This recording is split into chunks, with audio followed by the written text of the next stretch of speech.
Elections are not entertainment. Public office is not a popularity contest. Kung ang basehan ng boto ay kasikatan o aliw, huwag na tayong magtaka kung bakit mababaw din ang pamamahala. What's up at welcome sa Pochoklak. Sa channel ito, may akong sumuri ng mga relo ng mga kilalang personalidad at magbigay sa inyo ng masabot kayang alternatibo. In full swing na ang bagong season ng Kapamilya Deal or No Deal. Kaya naman sa video nito, minabuti ko na balikan ang mga nasuri ko ng mga relo ng host nito na si Luis Manzano. So throughout this video, babalikan ko yung mga relo pati yung mga alternatives and then I'll be updating you about the relevant price changes. Bago po tayo magsimula, wrist check muna. Suot ko ngayon ang brand new Longines Hydro Conquest in 39mm with the green dial and the green bezel. Niregalo po sa akin ng pinakamamahal kong asawa. Shoutout po sa kanya. Napakaswerte ko talaga na kahit Mother's Day bukas, siyang nagregalo sa akin. Siguro kaya niya ako niregaluhan kasi kamukha ko si Henry Cavill. Pero kidding aside, I've really been obsessing over this watch since the review embargo lifted. Speaking of reviews, I'll be doing a review of this watch myself. So if there's anything you want to know about the watch, please let me know in the comment section down below. Hindi na ako papaligoy-ligoy pa. Tara na!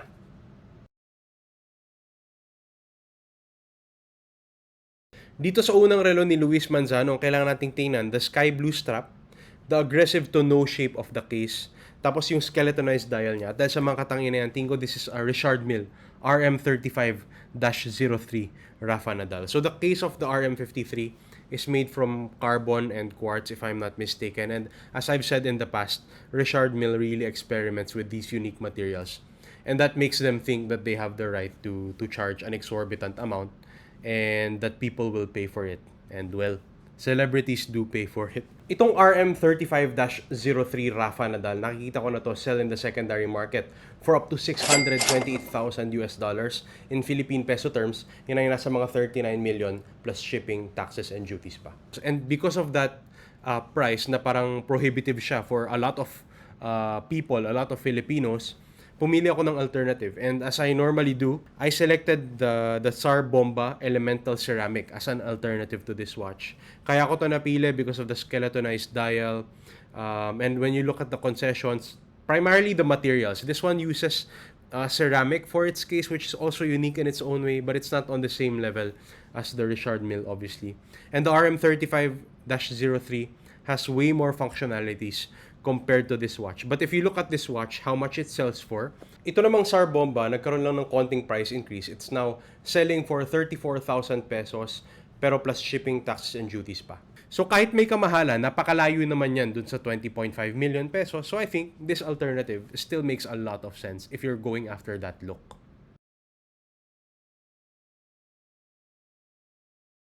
Dito sa relo na to, ang kailangan nating tingnan, the case shape, which is the oyster style or the oyster shape case. And then let's look at the bracelet as well, na oyster style yan. And then if you look at the size, medyo malaki-laki siya sa wrist ni Luis Manzano. The main dial, if you look at it, seems to have a background na turquoise blue. And there seem to be balloons on the dial. At dahil sa mga katangin na yan, tingin ko this is a Rolex Oyster Perpetual, reference 124300. The celebration dial, yung may mga balloon. So this watch has already been discontinued, but when it came out earlier in this decade, it actually was a bit divisive, lalo na a lot of people felt that Rolex put some creativity to this watch, but it felt really contrived. Still, it sells for a lot of money.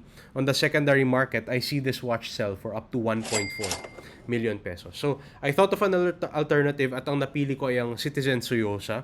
So, kaya ko to napili because of the dial color and the overall look of this watch. Mukha siyang simple. When it comes to the concession, the most important thing here, visually, walang balloons sa dial nito. But I think that actually makes this watch more classy than the Rolex. So, ang relo na ito, aside from that, the key concessions would be the finishing and the movement. But this one, coming from a reputable brand in Citizen, I see it sell on Lazada domestically for 22,000 pesos. So, plus shipping pa yan. But I think this is a great watch and it's a great starter watch. You can even see the mechanical movement at the back. So, kung nagsisimula pa lang kayo sa mga relo, you really like the style that Luis Manzano has here, but you want to go a bit simpler, you're on a tighter budget, I think the Citizen Tsuyosa is a great alternative for you. Dito ang kailangan nating tingnan sa relo ni Luis Manzano, yung bezel niya, the ice blue dial na merong sub-dials, and then the case shape and the bracelet style. At dahil sa mga katangin na yan, tingin ko this is a Rolex Daytona reference 126506.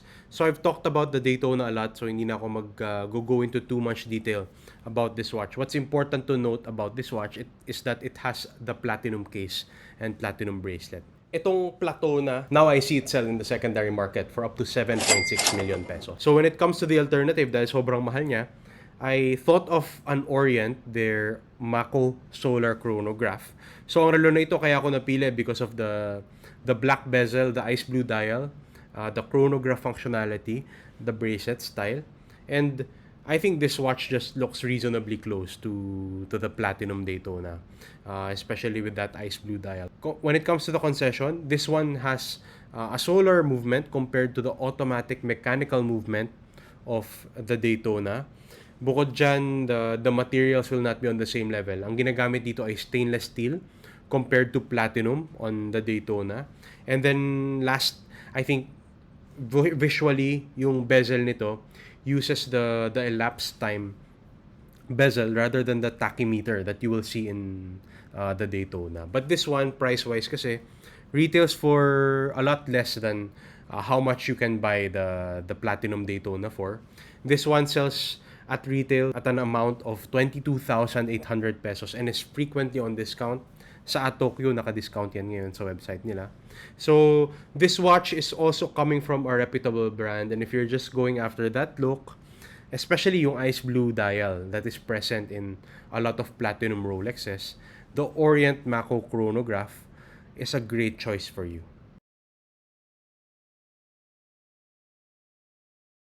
Dito sa relo na ito, ang pinaka-importanting tingnan, yung kulay ng case and bracelet niya, na rose gold yan. And then, pag tiningnan nyo yung shape ng case, hugis television, pag tiningnan nyo yung dial niya, it's quite dark. And if you look at the connection of the bracelet to the case, it's in the integrated style. At dahil sa mga katangian, I think ko din sa Patek Philippe Nautilus 5711R. So, ang relo na ito, I featured it a lot on this channel. It's basically the rose gold variant of the Nautilus. Itong 5711R, I don't see it sell on the secondary market in the Philippines as of now, but you can still find it overseas where I see it sell for up to 385,000 US dollars. Yun ay nasa mga 24 million pesos plus shipping, taxes, and duties pa. So, you'd have to think of alternatives kung idol nyo si Luis Manzano. And ang alternative na napili ko ay ang D1 Milano Re-Rose Gold Ultra Thin. Ngayon, ang relo na ito kaya ako napili because of the case shape, the overall look, the integrated bracelet style. And when it comes to the concession, number one, yung materials. This one is rose gold tone because of stainless steel that is coated rather than the solid rose gold that is on the Patek Philippe.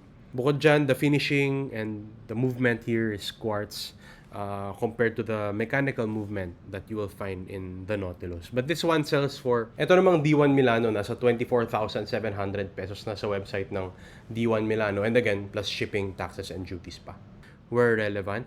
So D1 Milano is not a brand that wristwatch enthusiasts are a fan of, but if you're just going for that look and you're aware of what you're buying, I think the D1 Milano is a reasonably good alternative.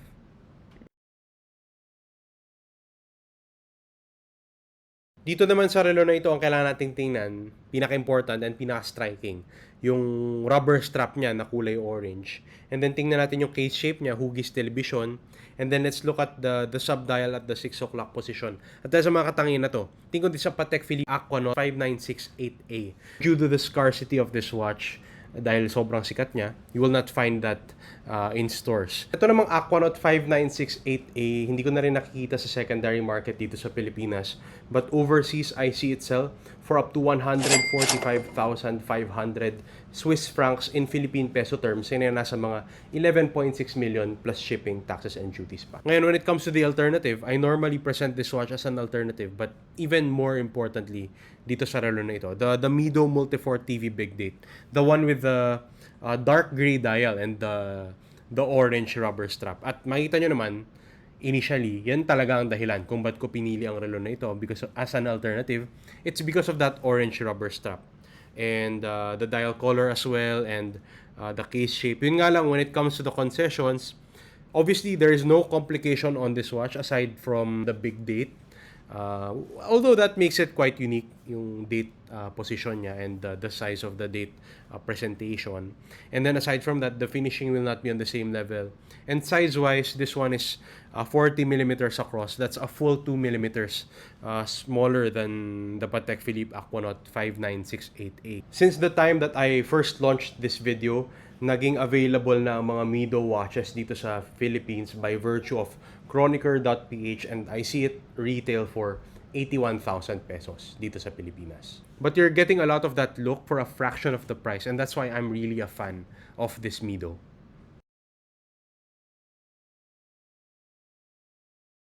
Itong relo ni Lucky Manzano, no? Pag tiningnan natin yan, nagsa-stand out agad yung case shape niya, which is barrel or tonneau shaped.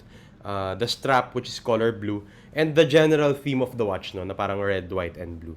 At dahil sa mga katangian na yan, tingin ko this is a Richard Mille RM67-02 Alexis Pantorol.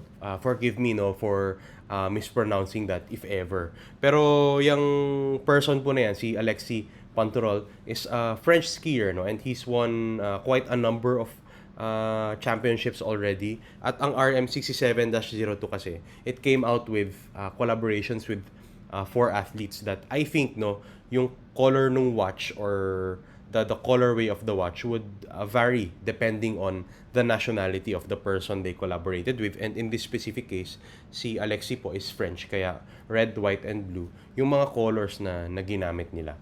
And ito namang specific na RM67-02 na ito, I now see it sell in the secondary market overseas for up to 445,000 euros. In Philippine peso terms, yun ay nasa mga 32.5 million pesos. But again, plus shipping, taxes, and duties pa. Pero well-deserved naman po ni Lucky Manzano dahil napakalaki po ng itunutulong niya sa mga tao sa Batangas. I'm sure with my 2 boys, magiging epektibo para mas makapagtrabaho pa ng mas mabilis. So I hope matanggap nila. At we are here to serve. When? Hindi nga. Ayun! Nabalikan na natin ang mga relo ni Luis Manzano, at kung babaguhin natin yung total, kung bibilin nyo ang mga relo na ito today, maaari kayong abutin ng humigit kumulang 123 million pesos. Ibig sabihin, kailangan merong 123 na manalo ng deal or no deal ng 1 million pesos para matapatan nyo yan. Kung nagustuhan nyo yung video na ito, please hit the like button. At kung trip nyo yung ganitong klaseng content, please subscribe to the channel and hit the bell icon. Yun lang po. Maraming salamat sa oras ng panonood. Laters, yo!